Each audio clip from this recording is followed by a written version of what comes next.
Alright, welcome back to Roguetech, and welcome back to your first playthrough. So, we just got out of the target acquisition that we just did.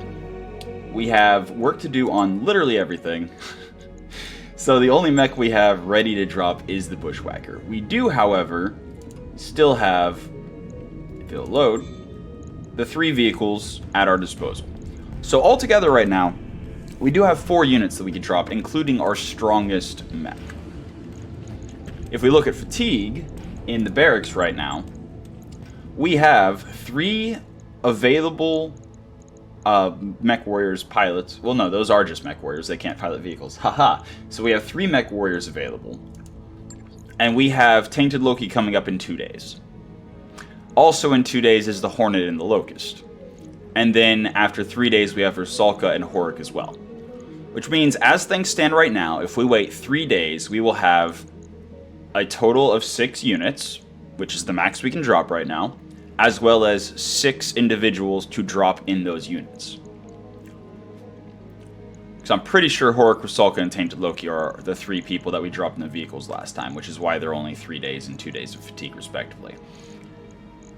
But, since we have to wait 3 days anyway, we can actually work on something else that we're trying to get done while we repair the Hornet and Locust. So our 2 options at present, without touching anything in the mech bay, our 2 options are either wait 2 days for Tainted Loki and just drop 4, which not advisable since waiting 1 more day would bring us, Rusalka and Horik, but just basically keeping everything as it is and just waiting until we have the people up and then dropping. The second option, again without touching anything in the mech bay, is rearranging things, for example putting the stealth at the top so that in 3 days we still have the Hornet and Locust available, but we get 3 days of work done on the stealth. But I'm going to opt for a third option. And that third option, put simply, is we're going to go in, we're going to stop work on the Assassin, we're going to, if I remember correctly, the Locust only took armor damage and like a little bit of structure damage, but nothing got destroyed. So we're going to leave it so that it takes the 1 day to be ready. And the Hornet actually got blasted pretty well, so we're going to stop work on that. So we now have the Bushwhacker ready to drop. The Hornet and Assassin are completely ready for us to do whatever to. And in 1 day the Locust will be available. Which means at this point, even without doing anything else, we could just prioritize like the stealth and then work 1 day on the Locust, get 2 days of work done on the 3 days work done on the stealth, 2 days work done on the Phoenix Hawk, and get the Locust, and then just drop the Bushwhacker, Locust, and the 3 vehicles. But I do want to first look in at the Hornet, specifically the Hornet. So we lost a medium laser, and other than that, it's just kind of there. So if we drop the medium laser and we repair the structure in the location that got, damaged a little bit, that's 1 day. And then if we increase armor as much as we can in 1 day, and then that brings us to, we also definitely want some back armor. Something like that. Light mech losing leg is basically a dead light mech. And we definitely want to max. Okay. I was going to say we want to max the right arm if we can. So the left arm has a small laser. There's no armor on it anymore. At all. But we don't really care. Because my plan here is to drop this on 1 more mission after repairing it for 1 day, and then just scrap it after that. It's going to take more damage. It's basically guaranteed to lose the left arm. It's probably going to get torn up, but it's 1 day of work. It's a large laser and a small laser. And with that 1 day of work, we'll have a whole extra unit to get shot at. Which, again, the whole goal here is to use the fodder mechs. Specifically the fodder mechs, and I had somebody point out it's kind of messed up to call, the Mechwarriors or pilots fodder. I'm not calling them fodder. They are red shirts, but they're not fodder. The mech itself is fodder because it is fully intentional that we're going to, at some point, likely either punch it out or just let it explode and hope that the pilot's okay. But the Hornet itself, it's not long for this world. We've got 2 30s and a 45-tonner that are being worked on. This 20-tonner is running out of time for it to be useful. The Locust still performs. It's very fast, so it's able to survive even though it's got no armor. And it does have the decent loadout of the 2 medium lasers and the machine guns. So, it's useful. And as long as it doesn't get completely shredded, I see no reason to not keep repairing it and using it for the foreseeable future. The Assassin, I mean, it's kind of bad. Like, it's kind of bad. Now, it would be viable if we took the time. If we took the time, it would be viable to rebuild this thing, perhaps into some kind of LRM, like, support mech. But for the time being, I'm just gonna leave it busted. Now, you do pay extra in the financial report for every mech that's in your mech bay, whether it's droppable or not. But I think since it is a 40-tonner, and since once we're done with all of our major projects right now, it could be viable to build it into something more useful. But for now, I think we used it. I think we used it well for the one mission where we dropped it to soak damage for our other units. Now we're going to spend 1 day, well, 1 day each for the Locust and Hornet, and they'll be more or less ready to drop. Again, with the intention of just ditching the Hornet, scrapping it after we're done dropping it one more time. And the Bushwhacker and 3 vehicles. So we'll have 6 units, the maximum number we can drop, including the best mech we have. And we will have, again, the 6 people to drop. Do I really want to drop the Bushwhacker with anyone but Scion in it? Do I?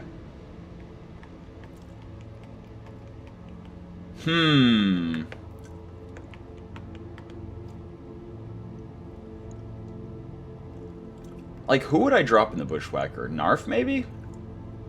Narf's pretty good. Reckless, Lucky. I wonder if you can use... like, I'm not going to try because I'm not going to pay 100,000 C-bills to drop a broken mech. But I'm curious if, like, the mechs that you can call in with Recruitment Thievery is, specifically, like, has to be droppable without... I don't know. But, yeah, we're going to leave the Assassin just as is for now. I'm not ready to quite pull the trigger on scrapping it, but I'm also not willing to put the time and money into rebuilding it into something better.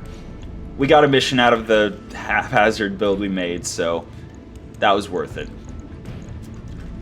But if I wait 4 days, Scion would be back up.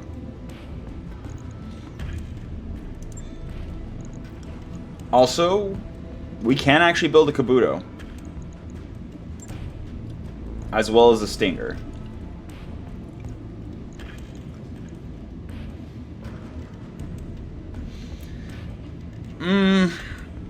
I don't think I care about the Stinger at all. The Kabuto could have some interesting tech in it. But we still have 17 days in the tech or in the financial report where we're still... Again, this is still the second financial report. We are extravagant still for 17 more days. So I think at the tail end of the financial report, I'll make the decision of whether or not to build these 2, whether or not to scrap them once I build them, etc. But for now, I think we're going to focus on trying to get the stealth up and running and ready to drop. So we're going to have 3 days on the stealth, getting Tainted Loki, Rusalka, and Horikup. 1 day on the Hornet, 1 day on the Locust, and then 1 day on the Phoenix Hawk. So, I think that's what we're going to do. And then we can either drop on the other target acquisition or on something else. Of course, then again, 1 more day is getting our commander up. And it wouldn't be a wasted day, because the Phoenix Hawk and Stealth would each get one more. You know what? I'm going to wait for our commander to be up. And wait one more day and stop. Okay, so now our Stealth is down to 6 days remaining. We still have 16 days of work before the Phoenix Hawk's ready to drop. But this does give us the 6 units, as well as all of our Mechwarriors and pilots back ready.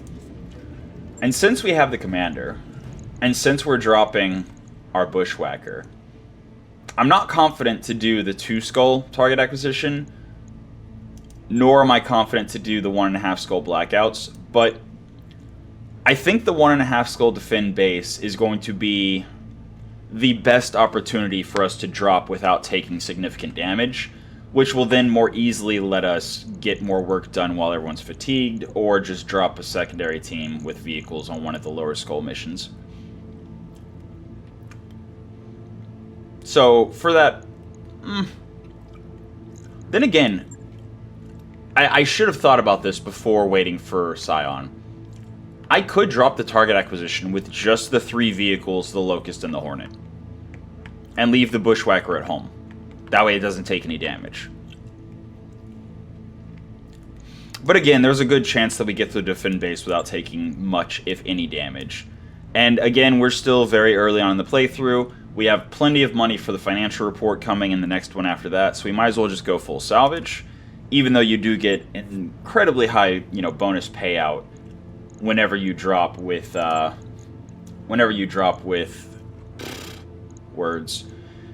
whenever you successfully complete the escorting the allies to the reinforcement point as well. Oh, right. I need to make sure I stress it. Always read it. And this is just a standard, whenever it's the VIP base defense, it's just a standard base defense. It's just the allies are going to have turrets.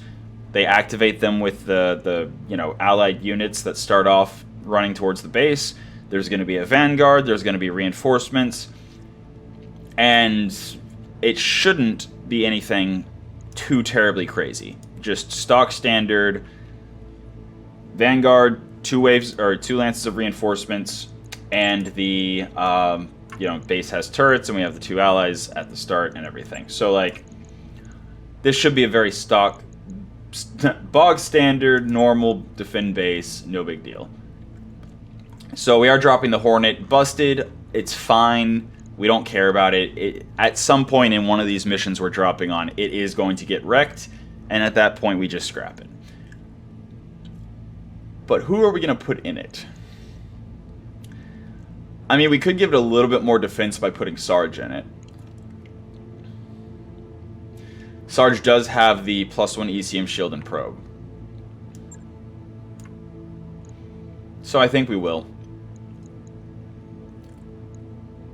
Not to mention Sarge is also straight 4s on all the stats, so a very competent, capable Mechwarrior. And I think that's how we do it. Here we go. Yeah, it's a defend base. We got this. Alright, here we go. I'm actually going to try to burn through this pretty quick because there's not... Unless something interesting drops or happens, there's not really a whole lot to talk about. We've already done a couple of base defenses, so nothing really new. Although, actually, this is a new map. So, that is worth mentioning. The new map and the... Oh, no, it's not. It's just a different angle. It's the exact same map, yeah. So I'm just going to, again, the same considerations. We know the Vanguard is over on this side of the base. The reinforcements can drop literally on any side of the base. And because of the way the line of sight and everything works, we're going to have to scoot after we finish dealing with the Vanguard to be able to actually intercept the rest of the enemies. So, to that end, we definitely want to start... Ooh, actually, we can start on the high ground. Ooh, okay. So this does put us in a pretty bad position if the reinforcements drop on the other side of the map. However, it also gives us high ground against the Vanguard. And I am here for it. That is a thing I will absolutely take. Happily. We got high ground, which should help us take out the Vanguard faster. And again, because of the, you know, the reposition round, these guys are going to just be able to scoot directly into the point to activate the turrets. So that's cool. This is the reposition round, right? Maybe? Should be. Should be. We'll see. But yeah, we're going to get into cover with 8 evasion. Again, not so much for, yeah, added spawn protection for round 3. But we're not getting in the forest for the damage reduction. We're getting in the forest for the extra +2 difficulty to hit. So, every time you see me run into the woods with a 20-tonner, I don't care about the 20% damage reduction. It's not likely to matter if they get hit. But it is basically 2 extra evasion. So now that I've reiterated that point, let's book it. And they are just running straight at the base, which means we're actually going to be able to get a pretty solid flank with any mechs that are in this wooded area. And vehicles, it's helpful if you want to use the extra defense from the woods to position them at the very edge of the woods. That way they have minimal negative impact on their mobility for the follow-up round. And they actually seem to have nothing too terrible, nothing too... I mean, it's... Yeah, Commando, Locust, Flea, Valkyrie. Aye. That's not much. For a 1.5 skull mission, I was expecting a bit more and better. But then again, it is local government, so... Again, the local government forces, they, they are very RNG. There is literally a chance that nothing worth anything drops on this entire mission. So, I think in the interest of not getting completely destroyed before the reinforcements even drop, I'm going to actually run to the low ground with the Hornet, but show the side that actually has a little bit of armor while getting the most evasion possible. That way, if they shoot the Hornet, hopefully it doesn't just immediately explode. I would like it to draw more fire than like a single round's worth. I'm here. And there is a ECM of some kind on the Valkyrie, so that's interesting. Also makes the Valkyrie absolutely the first and most primary target. We want that thing down so the ECM stops bothering us. Good to go. And then again, with the Bushwhacker also going for... And even though it looks like we're running through the rough terrain, the fact that it's not showing the rough terrain icon next to our movement, because like if you move through, you can see the 3 pentagons, I think it is? Yeah, pentagons. That means you're running through rough terrain. But even though we're running right adjacent to one of the rough terrain hexes, the fact that that's not showing means we are not actually going through rough terrain. Alright, so again, we're going to just try to burn through this mission as quickly as possible.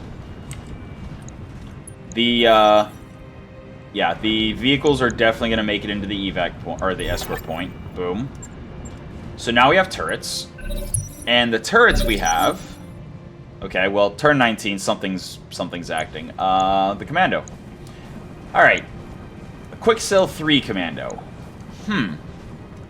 Well, he's fast, I'll give him that. And he's doing nothing. Oh, okay. Combat shotgun. That is a handheld weapon. If it is still...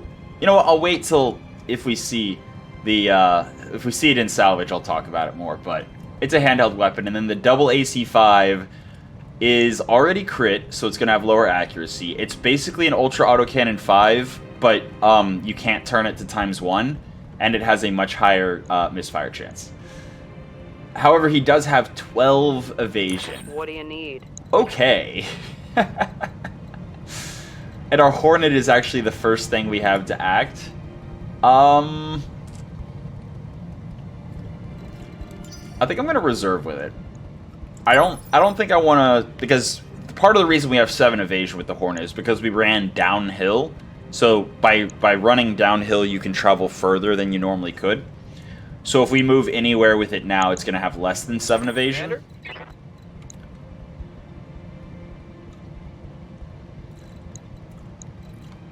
Okay. The Flea has 3 energy weapons. The Locust has more evasion. The Valkyrie only has 6 evasion. But we are very short range, so I'd rather honestly deal with it with mechs that are, you know, not in the ECM bubble, but at the same time,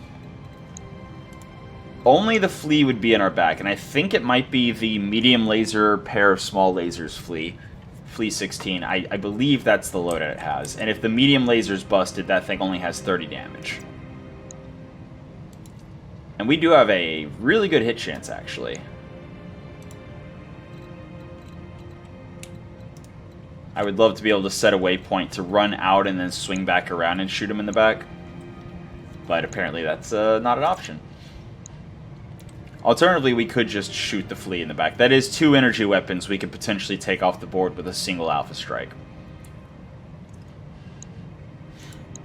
Whereas the Valkyrie has considerably more armor than the Flea.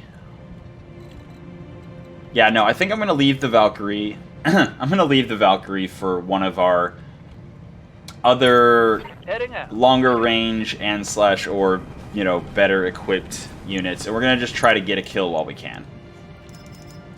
Literally, all we need is 1 medium laser to hit and then the machine guns to crit it out. We did not. Unfortunate. But it's fine. This Vanguard really does not give me any cause for concern. At all. Oh, interesting. So, 20 damage, which means I'm pretty sure that's a medium laser that the Schroesser just didn't take full damage from. And a flamer, which missed. You can see it lit the forest on fire in front of him. Ow. Okay, that is a very scary Valkyrie. Those look like X-Pulses. Yep. Alright. Definitely the highest priority. You know,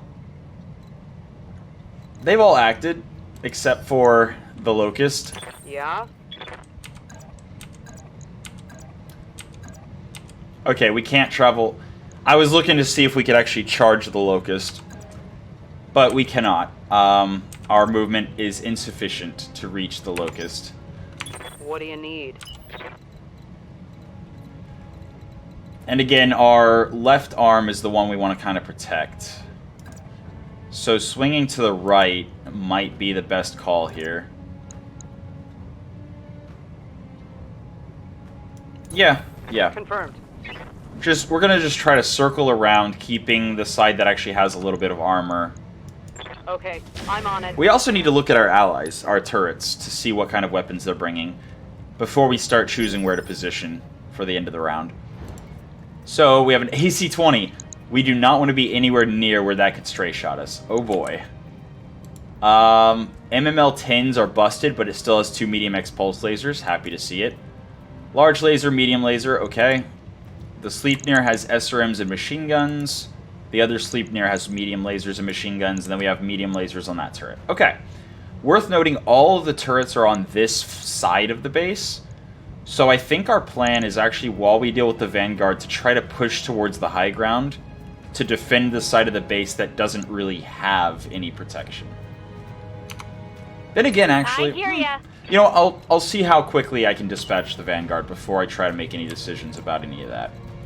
Also, the green overlay, I don't think this has come up yet. The green overlay is because the Bushwhacker has night vision, and it is a nighttime mission. So everyone who does not have night vision has a penalty to hit, largely due to the penalty of not being able to see.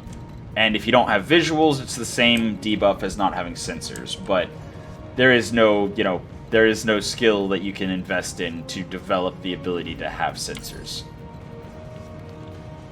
Once again, we want to always pay attention here. This AC-20 turret, if it stray shots us, that's 100 pinpoint damage. So we don't want to be anywhere in a direct line from any of the enemies. Which means we definitely want to swing a little to the side here. And hope that they don't shoot at the Flea. Basically. But yeah. Got it. I think I'm going to move for highest accuracy with the Bushwhacker, and we're going to try to kill this Valkyrie in short order.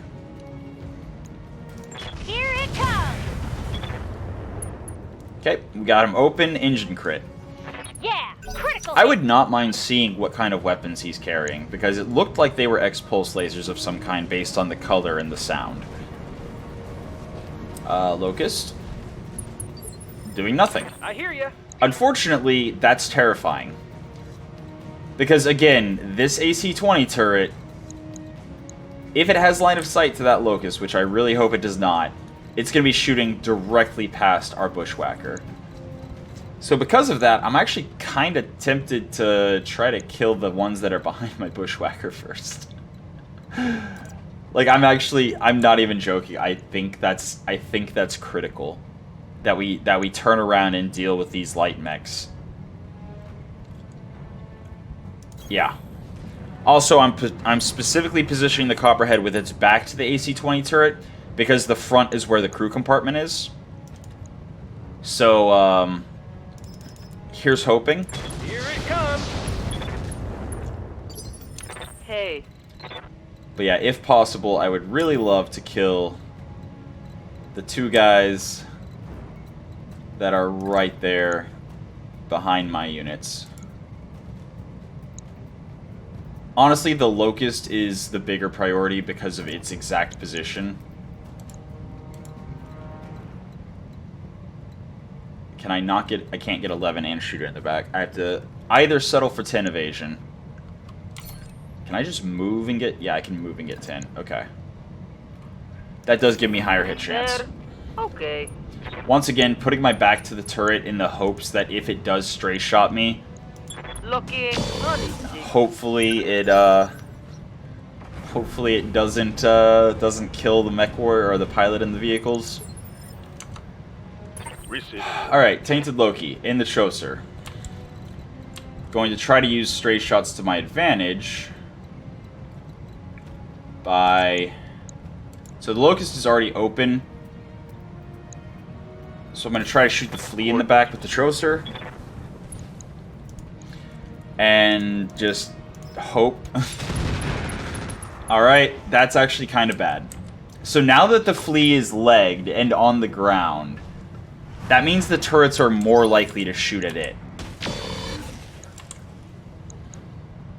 Okay, first turret shooting at the Valkyrie. If they all shoot at the Valkyrie, it might be really good because it might kill the Valkyrie.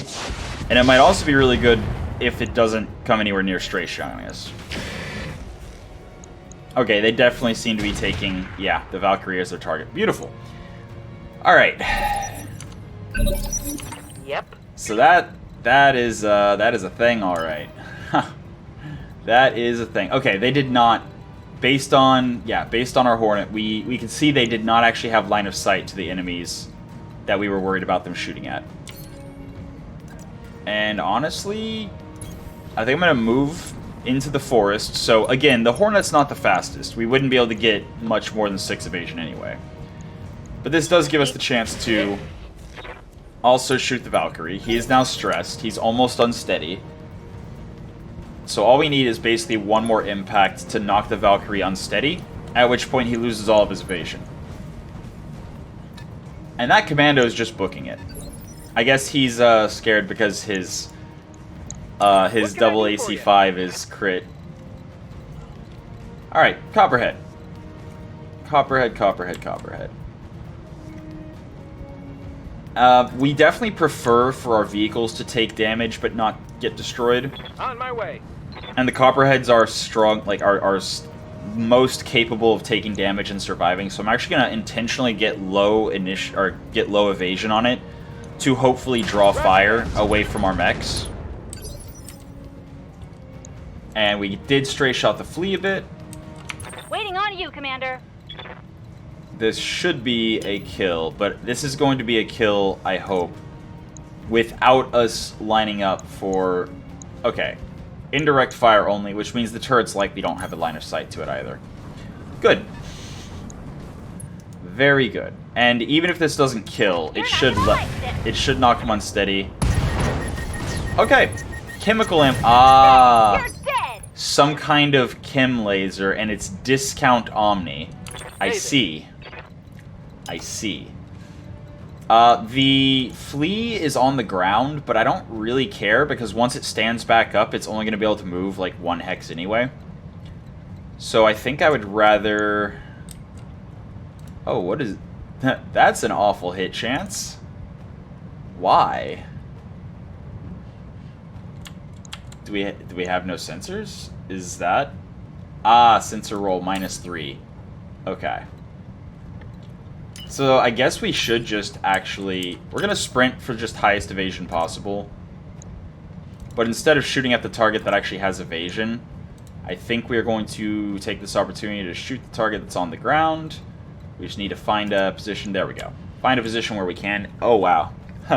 Target is on the ground. Still only a 24% chance. Understood. Moving fast. Okay. But, yeah, I'm also going to disable the machine gun because our hit chance is low, so I'd rather recover from the recoil. And, oh, that's right, he doesn't have recoil, but I'd rather it not jam. Then again, it can't jam with 3, so we might as well. And we're actually going to shoot for the head because why not? Shoulder destroyed. Okay. Inflicted heavy damage. That's fine. Destroying the shoulder, I believe, does lower the chance for the Mechwarrior to successfully stand up. So it did help. Wow, they are literally just running away. Orders. Okay. I mean... Yeah, let's do that. Looking out. Take a shot. Why not? So, yeah, shooting at the Locust back with an AC-10. It's fine. Targeting system. Yeah, I have no idea why they're running away like that, but, What? I don't think we really have much to worry about at this point. Mockingbird giving chase because it's the best unit we have for doing so. 12 is the best we can get. Throttling up for what it's worth. I mean... Nah, I'm gonna save the bombs for whenever the reinforcements drop. I'm just gonna Clear armor. do that. Wow, he's not dead. That actually surprises me. So I'm pretty sure 3 lasers hit, so... Oh, they have line of sight to the commando. Okay, no, just the laser turret. Alright. I was a little worried that the AC-20 was about to shoot past my bushwhacker. Yeah, and that's exactly what I meant. So by positioning the Trosser there with very little evasion, it got prioritized by the flea when it stood up. Okay, actually they are still shooting at... Okay. Whew. So glad that the AC-20 did not shoot past the bushwhacker. That is honestly the biggest threat on the board right now. Hey! Yeah, backstrike, not ideal. And then the commando is also going to get a backstrike with its double AC-5 and its combat shotgun. Not ideal. But he's ignoring me and shooting the structure instead. Beautiful. Love it. That commando is completely unharmed. What do you need? I mean... Again, the flea has, like, no evasion. So whoever we have with the worst hit chance possible could shoot him. But I definitely do not like the idea of this commando standing... Well, we're going to act before the turrets, right? Yeah. Turn 3, turn 4, yeah. So we'll be able to move so we're not... Yeah, I'm just going to shoot him in the side. It's fine. No, him. Yep. 35.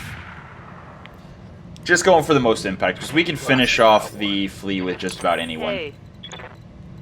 So we're just trying for the highest impact shot possible.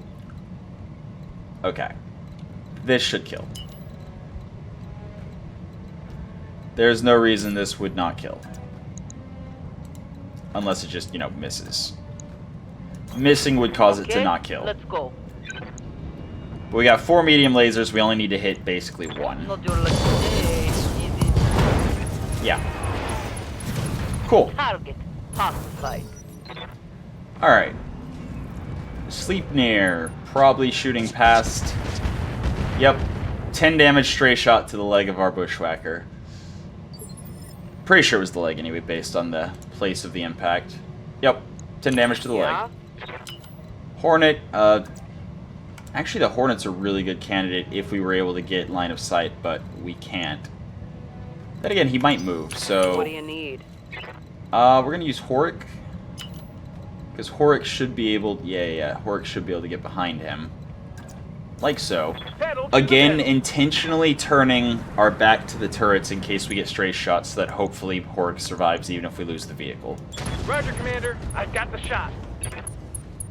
And I'm pretty sure we just stray shot our When Locust. I shoot you, you'll take it and like it. That... Yeah. But it's okay. It was only 3 damage and some heat because we weren't firing Yep. like full SRMs that did damage.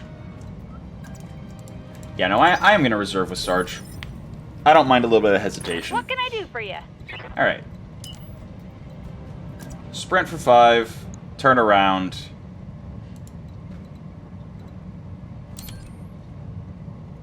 Or I could move for 3, turn around. Nah. I'll sprint. I will definitely sprint, and I really hope that this angle doesn't also stray shot Got it. the That's me, Locust. no shooting. But our hit chances aren't exactly the best, Hey, so... buddy, behind you. Okay, he's unsteady, so he's lost evasive. Which means he should be a very easy kill now. For anyone who can get a shot on his back. Which does not include our Locust. Alright. Well, in that case... Yeah, I'll take the 4 evasion. We should be pretty safe, because even though the reinforcements will be dropping, like, the odds of them dropping right on top of us is Copy that. not the highest. Pilot's bleeding out, but it's a Flea 16, so I really don't care.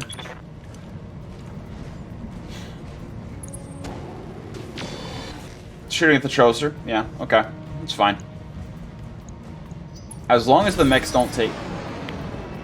So, he missed his shot, which caused a guts check, and because he was already bleeding out, and the injury caused his guts to be lower, and because he was already partially panicked, the guts check failed, and he panicked out. Yeah? Beautiful. Love it. I'm actually gonna move... can I not move and get unobstructed? There. Stand right in front of the turret. What's the worst that could happen?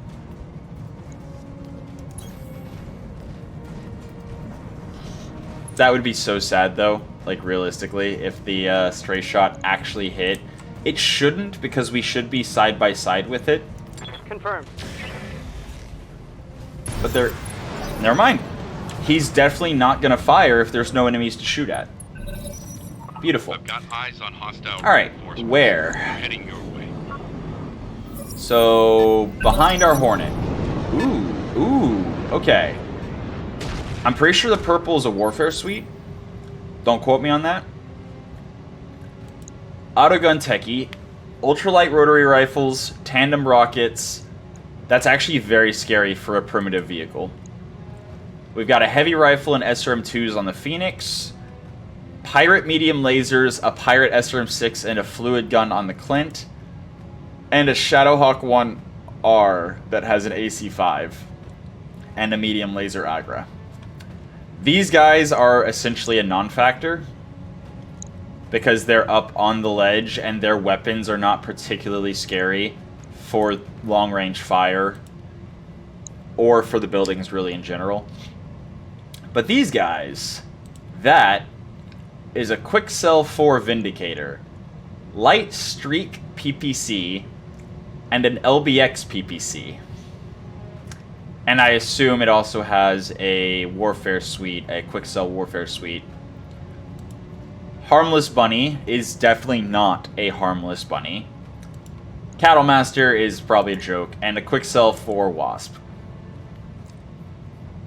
Our salvage, probably not going to be the best, but I'm not super worried about how this mission's gonna go. Yeah, I think I'm actually gonna... So I definitely want to take down the Shadowhawk and the Vindicator just to take medium mech parts. The Harmless Bunny is potentially very scary. But yeah. Let's move. Just gonna move with the Hornet. I mean, yeah, the hit chances are about as expected. 8.5, 6.5, and I'm gonna brace. The main reason I did that was just so our back is not to the enemies. I knew I wasn't gonna have much of a hit chance. Okay. So, light standard turret is being shot at by the Cattlemaster with Inferno. Ooh, 22 Inferno missiles. That's a lot of heat.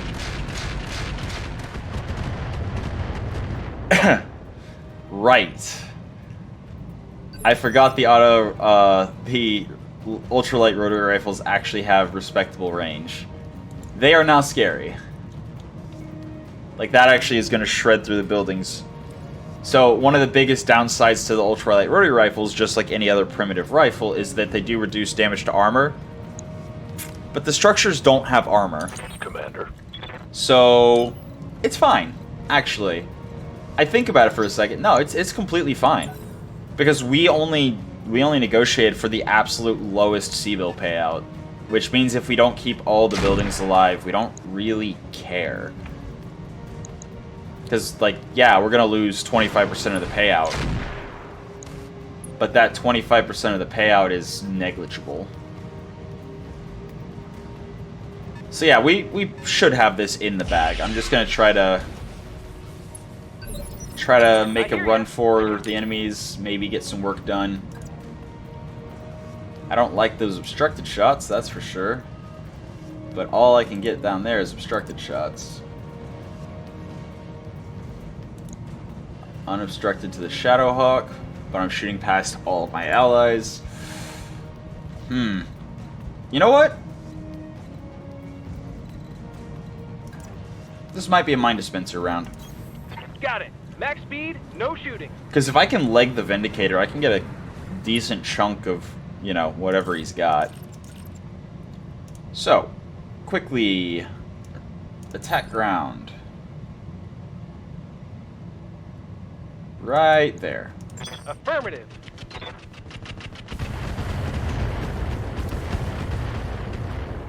Okay, so most of the mines appear to have landed around Missiles, Commander. the Cattlemaster, which is fine, I guess. I'm pretty sure it has primitive armor, so it's only got 66% of its, you know, tonnage worth of armor. And it's a Cattlemaster, so it's not like it has the most armor to begin with anyway. And yeah, just sprinting towards the enemies as fast as we can. Pivoting to the exact opposite side of the battlefield. Uh-oh. Okay. So yeah, the LBX PPC, you saw it was like a lot of damage instances. Yeah, it's also highly accurate. So, very, very scary. I mean, that's actually a decent... Ooh, that's a really good hit chance, actually. Oh, boy. Ooh, it's actually a Stealth Cattlemaster? What? It must be Stealth X. Like, there's no way a like, non-Quicksell Cattlemaster is running Stealth. No way.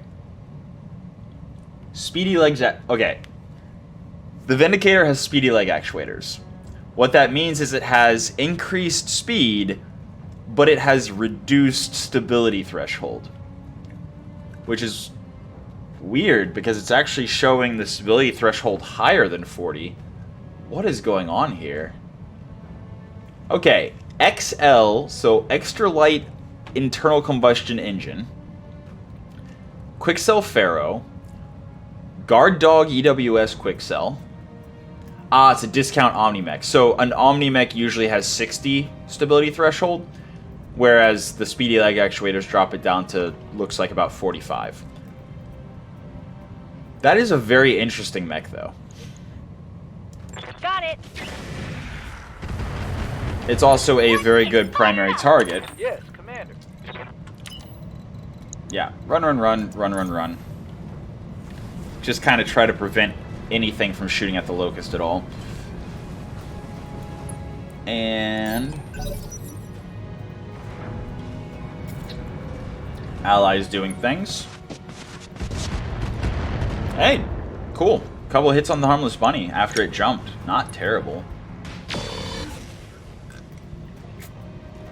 And also, since our allies have no PPCs, they're not going to destroy our minefield. Yes, Commander. Which is pretty nice. So, yeah.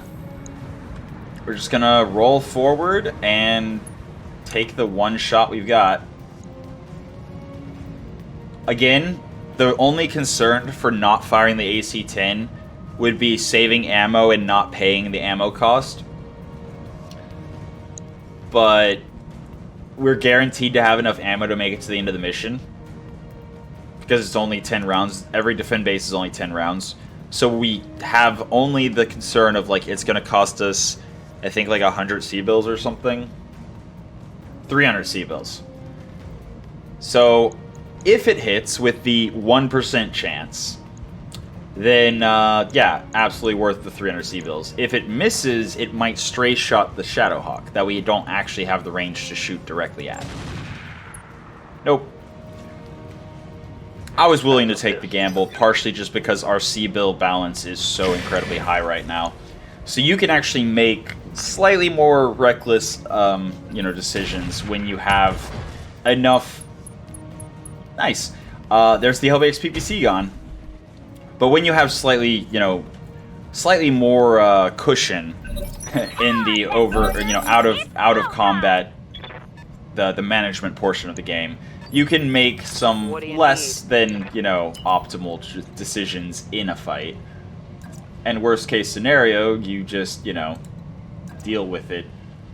So, keeping the side that actually has armor to the enemies. And that's a 14.7 on the Harmless Bunny.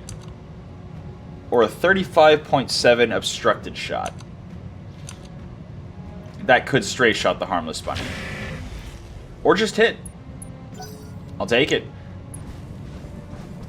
So part of the joy here is he's about to be running over mines. Friendly structure down. Yeah, that's fine. Oh, actually, okay. If they destroy one more building, we lose. Uh-oh. Receiving you. Haha. I did not realize there were so few buildings that we could afford to lose. Well then. Ultralight rotary rifle. Wrecking the building, we lose. Is that what's about to happen?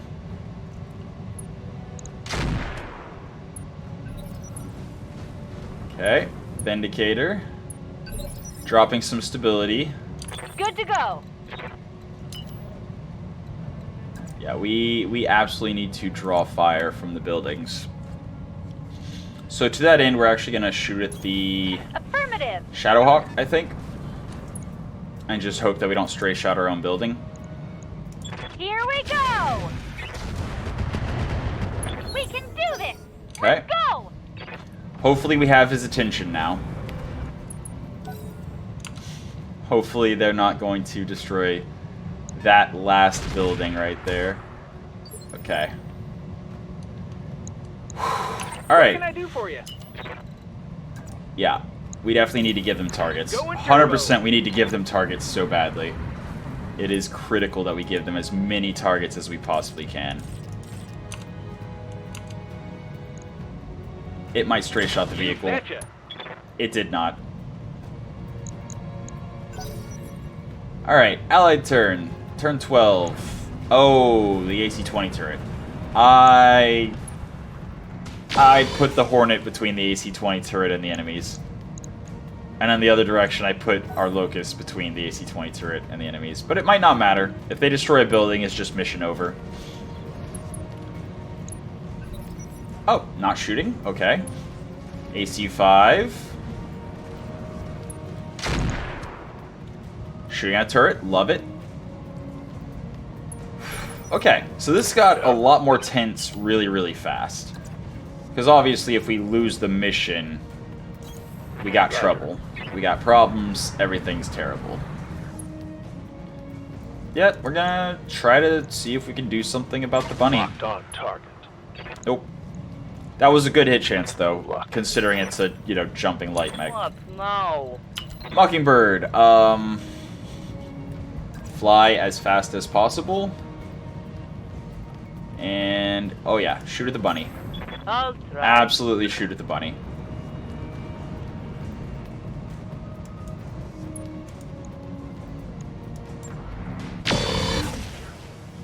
Okay, so we haven't gotten really any stray shots, but it was worth a try. Also, I just put... Okay. If the AC-20 stray shots one of our... Okay, that's cool. If the AC-20 stray shots one of our vehicles, or, you know, the Hornet, that I deserve it. I honestly am panicking a little bit because the vehicle... That's beautiful. Okay, Cattlemaster is now legged.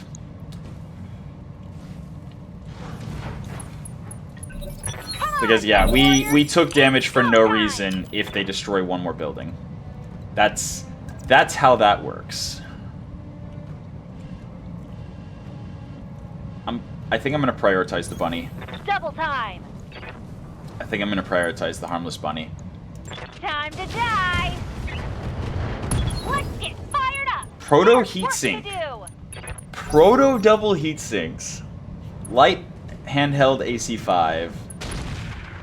I'm going to be so sad if they actually take down these buildings. Okay.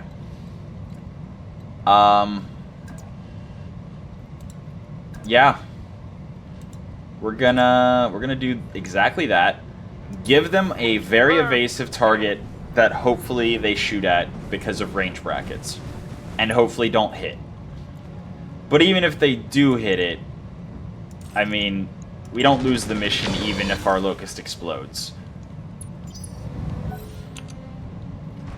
Please don't shoot at the buildings. Please don't shoot at the building. We lose. Alright. Win some, you lose some. Mission failed. Alright. Okay. So it is worth noting, we did still get the bonus payout of 50,000 for destroying the Vanguard. And our payment was still increased by 10% for escorting the engineers to the base. However, we failed the mission. So even though we failed, we are still making a slight profit until we repair. It is a good faith effort, so they're happy with our attempt. Even though we failed the mission, we tried, we did some good, and we gained 2 reputation with the Republic of the Sphere as a result. We did, however, take some damage on the Bushwhacker, which is unfortunate because that's repair time. I don't think the Hornet got touched, and I don't think... Oh, that's right, the Locust took, like, a little bit of damage from, like, stray shots. Yeah, like 3 damage from stray shots. Ugh. But, it's okay. Oh, we actually still get 1 priority and 5 random because we had a good faith attempt. Now... I don't really care about, like, taking any of those parts, actually, now that I'm looking at what's down here. So, the light PPC, the light streak PPC is interesting. It's 4.5 tons for 30 damage, so it's 1.5, it's 50% heavier than a standard light PPC.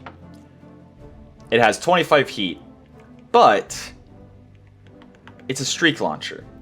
So it only shoots if it's going to hit. Which means it only generates the 25 heat if it's going to hit. And it still has all the fun of, you know, PPC, ECM jamming and stuff. However, it does also generate 5 heat per turn whether or not it actually hits. Whether or not it shoots. So, that's interesting. Advanced Zoom. It's also interesting. It just gives you +1 hit chance within 810 meters. and negates no visuals in long range engagements. Case 2 Quicksell. Okay. So it reduces internal explosion damage to only 15 points. And prevents internal explosion from dealing more than 150 heat damage and 300 stability damage. Alright. So, it's still interesting in the sense that it's, 0.8 tons to reduce damage you take from ammo explosion to 15 instead of, losing the location. Compact life support Quicksell. Pilot injured on overheat, but it saves half a ton. Engine heatsink removal, -4, which is actually very, very interesting with a proto double heatsink kit, because proto double heatsinks are more effective as external heatsinks than internal.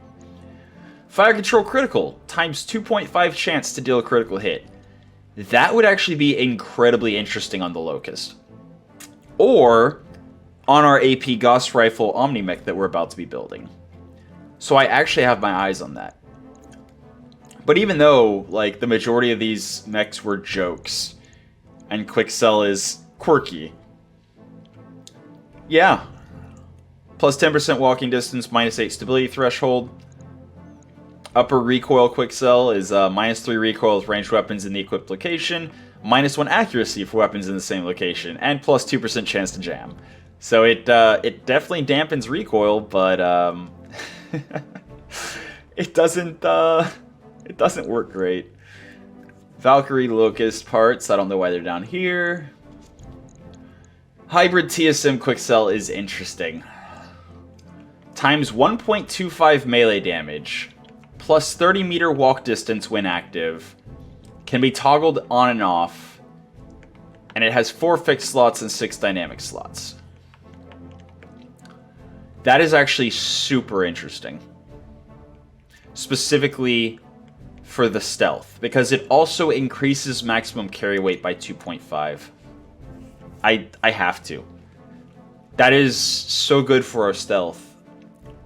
Although, actually, wait, Hybrid TSM is a structure upgrade. And as a structure upgrade, it would replace the Indo Steel I think we're relying on for the stealth. But it would allow a much bigger melee weapon, and it would, you know what? Even if I don't use it for the stealth anytime soon, it's a really good early game option for melee mechs. It lets you carry a bigger sword, axe, whatever you end up having to be carrying it, and it lets you go faster. And those are the two things that a melee mech cares the most about. Also, the times 1.25 melee damage is, very respectable. Thermal mass, I'm actually not a fan. So, whenever it activates when you're above 40 heat, and it reduces your heat. It sinks 36 heat per turn when active. But it equalizes over the next 3 rounds, which means you generate extra heat for the 3 rounds after it activates. So it's really only good for, if you have a mech that you're building hot that you want to alpha strike once and then run away for a couple rounds. Not exactly my playstyle, but it is viable in that use case. The Guard Dog EWS is also interesting. It's a electronic warfare suite, basically, that is a shield of 2 instead of a shield of 1, like the standard Quicksell electronic warfare suite.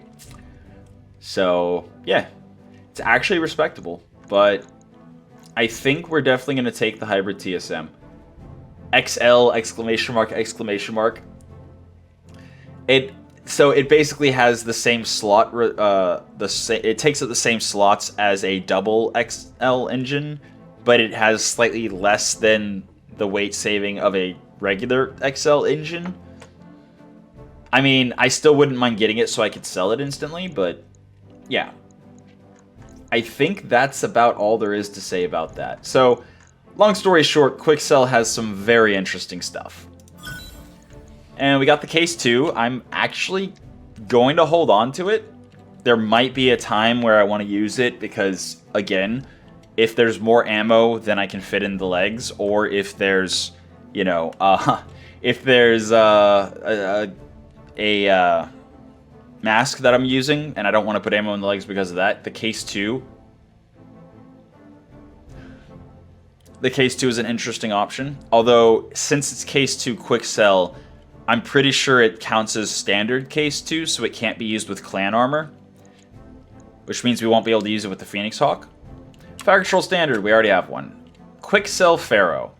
Minus 15% armor weight, but also minus 5% armor points. Yeah, not a fan. It does save some tonnage, and it would allow... Well, then again, hold on. I don't care about losing the Quicksell Pharaoh.